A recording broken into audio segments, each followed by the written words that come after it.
Shut up and sit down.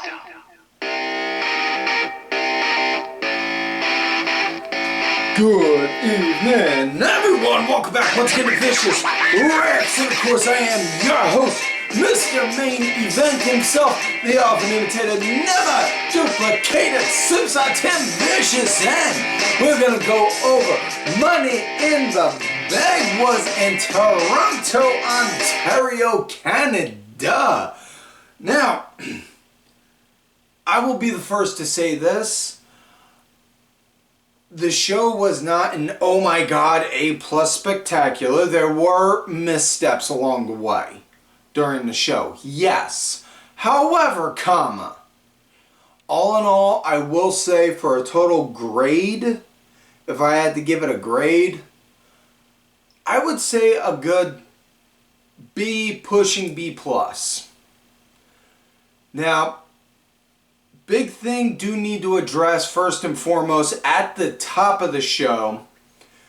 John Cena showed up halfway through Money in the Bank and made a big announcement that starting 2025 when Raw moves to Netflix, he will be there. And that 2025 is going to be his retirement tour. He's going to be starting up a retirement tour. So he's going to be there for Raw. He's going to be there for Elimination Chamber. And WrestleMania is going to be his last. It's sad and bittersweet because, listen, I will be the first to admit, and you can go in the archives and look, I was part of that John Cena sucks group. Yes, I was. In the 2010s, I have no shame in my game, I was. But it was because it was just so overproduced and just constantly not enough time to process it was too much of them, to put it in one way. Can't miss you if you don't go away. And just personally needed to have John off TV for a while to actually develop a sense of, well, can't miss you if you're not here mindset. But now that Cena's coming to an end, it's sad. It's sad because, it's always sad when you see the heroes and wrestlers and icons that you see come to an end and go to hang their hat up, put their boots down on the mat one last time. But, yeah. Now that we've gone over that, we're going to try and lighten things up some now by going and talking about the show. It starts off with the men's Money in the Bank. We got main event Jey Uso, Andrade, L.A. Knight, yeah, dummy, yeah, let me talk to you. Chad Gable, surprisingly, I will say now, no Wyatt 6 run, Wyatt 6 interference during this match or any type of hints or innuendo or anything. With Carmelo Hayes and Drew McIntyre. And this, lots of heavy hitting at the start, and it was just total car crash mayhem. Everyone had a moment to shine, but my God almighty, this match, this match was bowling shoe ugly in all the right kind of ways. Just wow. Like, you were seeing guys get throwing and hitting each other ways I was getting phantom pain in my back seeing some of these guys taking these shots on the spine. Like, ooh. Yeah. Just oof. Either way, good match. I thought it was a great opener. I thought this was a smart idea, having this match be the opening match. Match came to an end when Jey Uso, he was climbing a ladder, just fingertips away, working on unhooking it from the carabiner. Next thing you know, Drew McIntyre literally literally picked up a ladder, chucked it at him like a lawn dart, took Jay out, then climbed up and won. So your winner and new Mr. Money in the Bank, Drew McIntyre. Now with that said, now we come to the next match. The big bad booty nephew, Bron Breakker, going against Sami Zayn for the coveted Intercontinental Heavyweight Championship. And Toronto did not disappoint, cheering Canada's own Sami Zayn. And ole, ole, ole, ole, ole, ole, shades of his late great mentor, El Generico. May he rest in peace, and may all those orphans in Tijuana prosper. El Generico took care of a lot of orphans, folks. So with that said, either way, as far as this match, man, nice, good, solid pace. It was very different pace compared to what started the show, which I thought was a great contrast. Because had non-stop, all sorts of mayhem. Oh my God, this guy's getting slammed around, this guy's getting bounced around, this guy's getting folded like an accordion, this, that, and the other. And then this one, it's, no, you got some mat stuff, you got like some chain. Alright, come on, let's see what you got. Oh, I'm gonna slam you down. Kind of like that, and it was just, this is a good change of pace. I like that. I liked it, had a lot of good back and forth in there. Match wound up coming to an end when Bron had Sami up for a gorilla press slam, and then Sam knocked him down, and then he went to go charge for a spear, and then Sami, boom, popped a foot up right at the last minute and caught him with a regular old kick, which, knocked Bron off, took the air out of him, backed off into a corner, and then Sami lined him up. Boom! Popped him with a haluva kick for the 1, 2, 3. That is it. So your winner and still Intercontinental Champion, Sami Zayn. The following night on Raw, Bron came out. Alright, listen. I'm a smart enough man to know. I lost. I need to go to the back of the line. I have to work my way to getting another title shot. It doesn't just, I come in here, I say it, and then I get it. This, that, and the other. And then he, boom, proceeded to go and deck him, plow through him, spear him, and then just as he's walking away, goes out and Pierce like, hey, what's that right there? Pierce, what? And then, boom, runs off and goes and spears Sami again. So, my money is we're definitely not done, obviously, and we're going to be getting a rematch at SummerSlam. So, I'm all for that. Next up, we had Seth Elizabeth Rollins, because his middle name is not frickin' damn it, going against Damian Priest for the coveted World Heavyweight Championship. And this one, I gotta say, I liked it. Priest, he was leading at the start. Seth, he was putting on his working shoes, man. Fighting. You know, like he was clawing from the ground up to try and get momentum. Or not momentum, wrong choice of words. To get a fighting advantage in this match. And he worked to get it for a good bit. And then Drew McIntyre came out halfway through the match, cashed in to make it a triple threat match. Shades of what Seth did at WrestleMania all them years ago.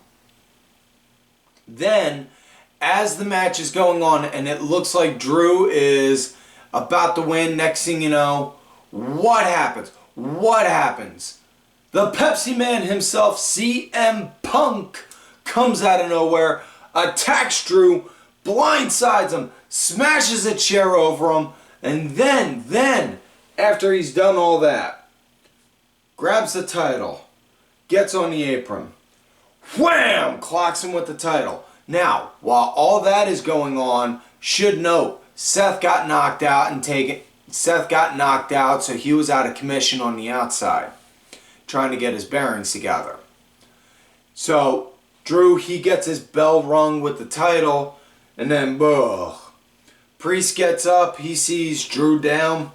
He just goes, grabs Drew, hits him with the South of Heaven. 1, 2, 3. That is it. So your winner and still World Heavyweight Champion, Damian Priest. And the whole time, Drew McIntyre is like, you motherfucker. You cost me my shot again for the third time. All the while, Seth is an innocent bystander in all this because of the agreement that they made saying, well, Priest won't have any Judgment Day ringside, but Seth loses. Seth can't challenge for the title again so long as Priest is champ. Excuse me.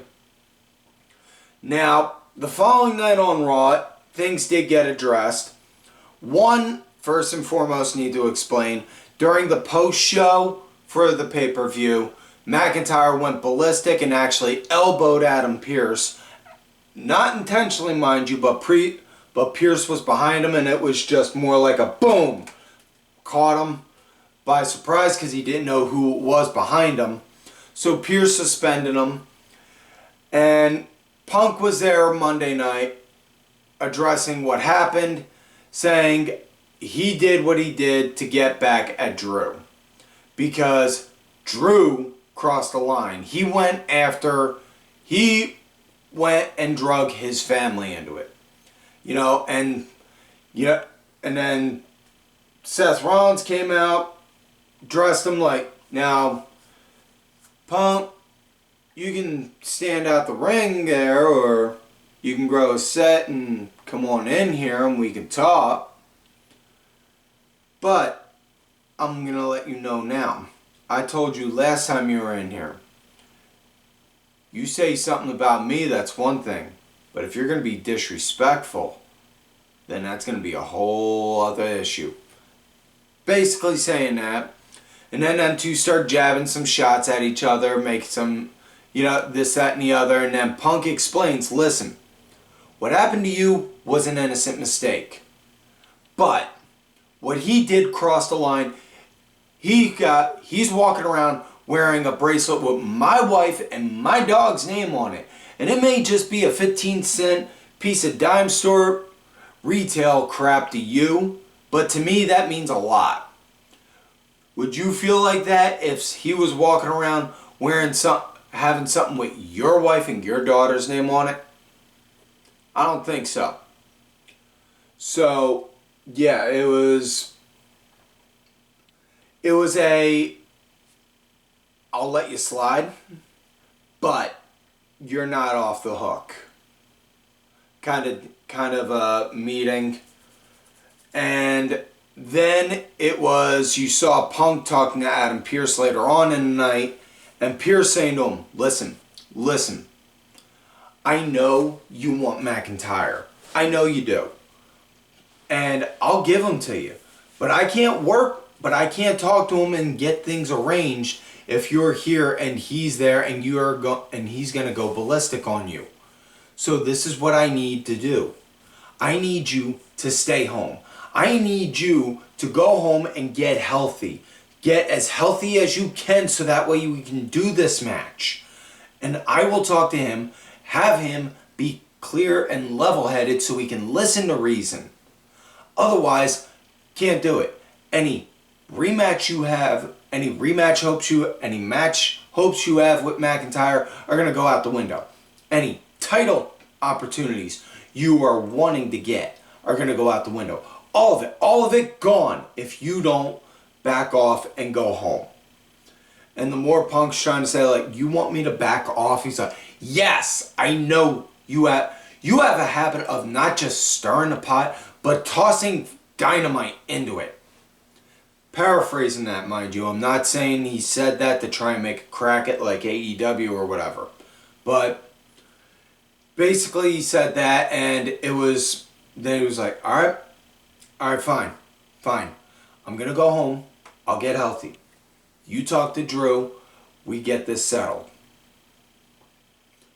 So we're going to get the match. This is all build up to it. It's going to happen at SummerSlam. Next up, we got the women's Money in the Bank ladder match. Naomi, Zoey Stark, Lyra Valkyria, Tiffany Straton, Chelsea Green, and Io Sky all going at it. This one really, really good. Chelsea, she started out everyone crawled out the ring, leaving Chelsea high and dry, and they showed a pre-show tape earlier that Chelsea is scared of heights. And it's like, well, how's she gonna if she's scared of heights?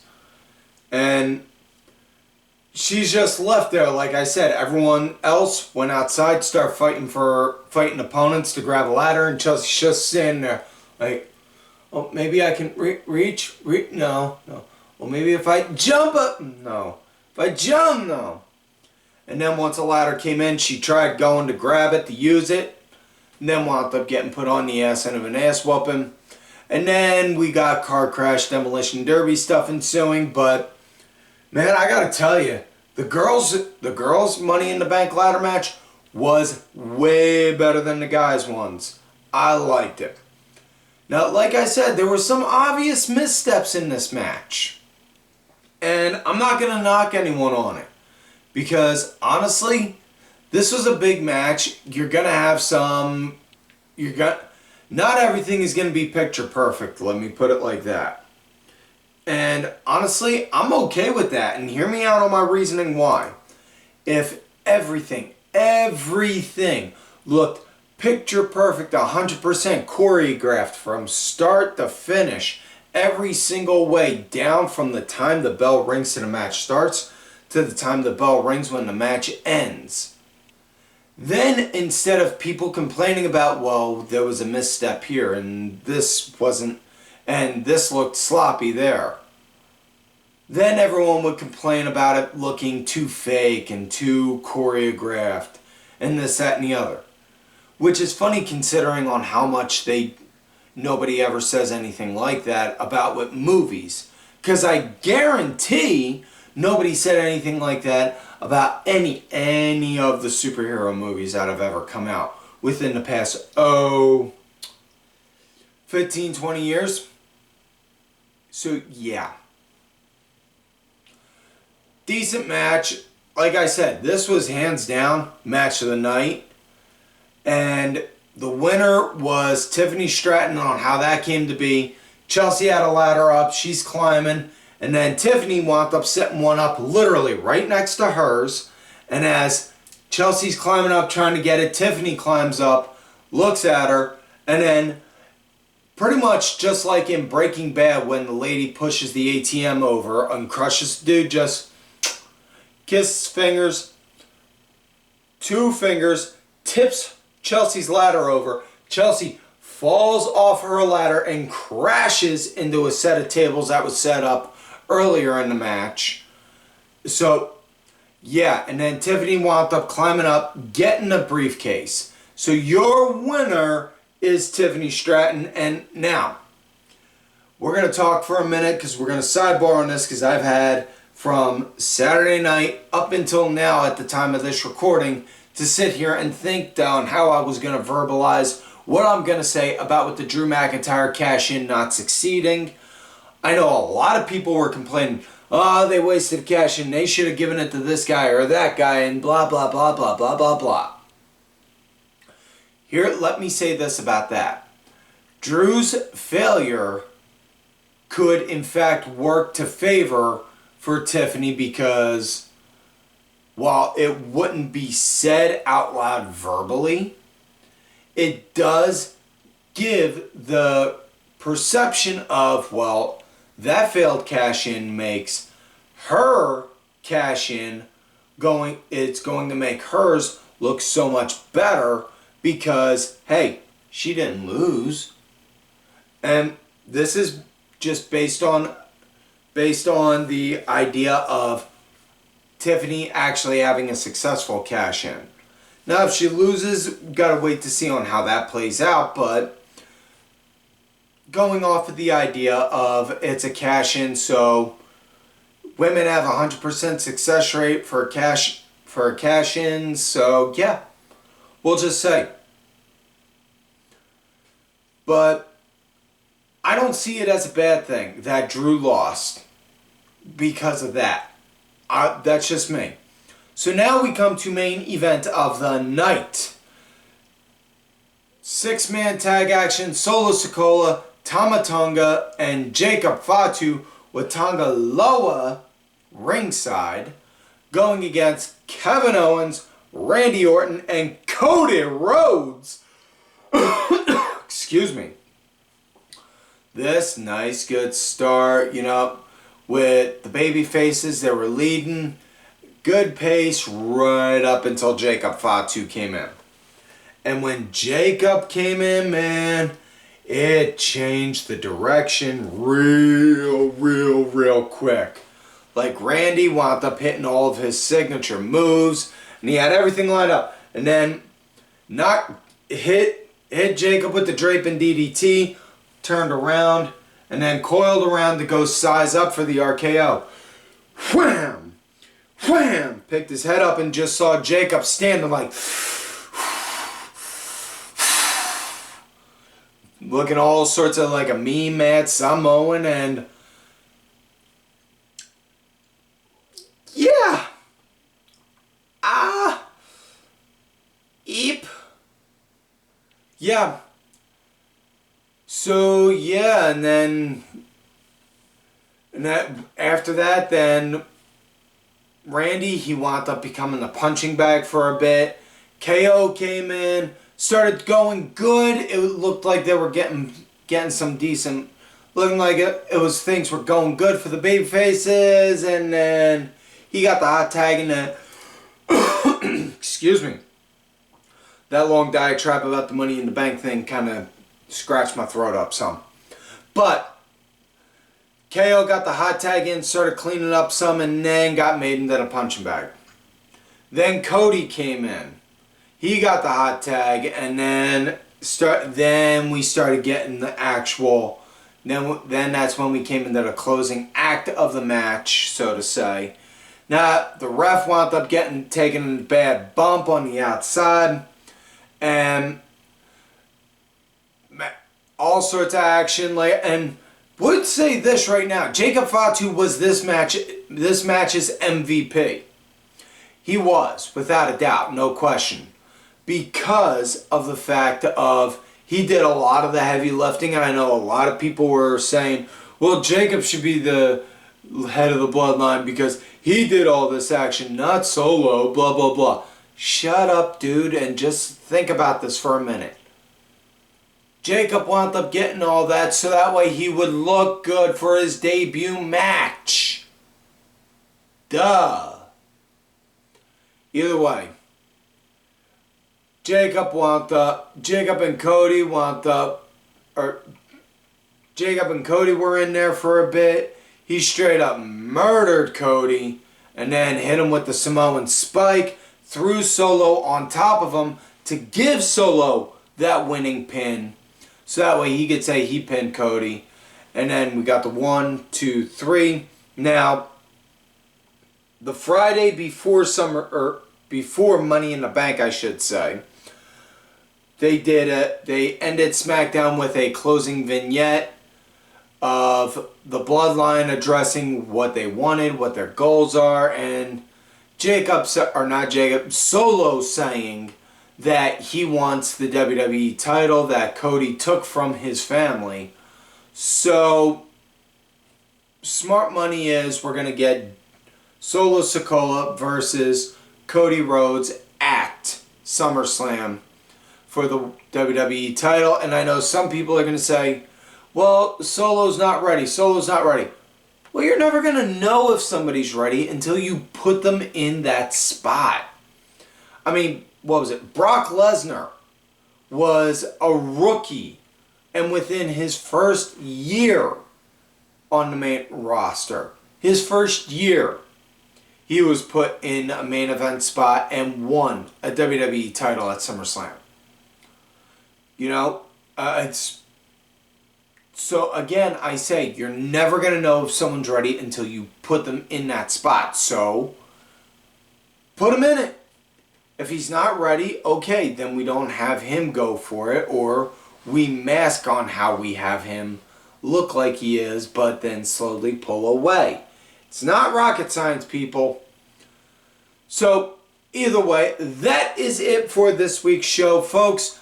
I said this last week. I'm going to bring it up again. I'm sorry I didn't bring it up at the beginning of the show, but the John Cena stuff was kind of heavy and hard, and I didn't want to go over that. We are going to do a contest. If we can hit 500 subscribers, 500, before SummerSlam, you subscribe to the channel. Hit the subscribe button. Show me that you hit subscribe. Take a picture, snap a screenshot, whatever. Then go on Twitter @TimVicious, subbed to your channel, and show me that picture, however it is. Then I will put that name in a raffle. We hit 500 at SummerSlam, at the day of SummerSlam. Then I will pick a random name out of that raffle, and then that person will win Vicious Rants apparel, much like I'm wearing right now if you're watching the video, and I will pay for it out of my pocket and ship it to you all out of my pocket. All expenses paid. You do not have to pay a dime for it. All of that just from simply hitting subscribe. So, what do you got to lose? And everyone loves a free t-shirt, right? So, if you're watching this on YouTube, subscribe to the channel. If you're listening to this on Spotify, leave us a 5-star review if you feel we've earned it. Also, please follow the show on Spotify as well, because we do have Vicious Chats and we are adding more guests to come. So, also folks, thank you to contributor of this show, LFC Lingerie Fighting Championships. They're a little bit of wrestling, a little bit of MMA, and a whole lot of attractive women wearing a little bit of nothing. Thank you. Also, check out WhatAmaneuver.net for some Vicious Rants apparel like I brought up earlier. We got t-shirts, tanks, women's tees, long sleeves, toddler tees, and baby onesies if you need them. Also, they're a perfect gift for somebody you love, somebody you hate, or a shirt just to give the goodwill so that way you can hold on to your stuff. And don't forget to follow these cool ass casts on the Twitter, DSB_IV, main event _net, the main event wrestling network Twitter account, Sergeant Curry Pants 3 Count Thursday, D Dryer 1986. I am on Twitter @TimVicious, and folks, like I always tell you, if you love me, great. You hate me, well, shut up and sit down. Fuck you.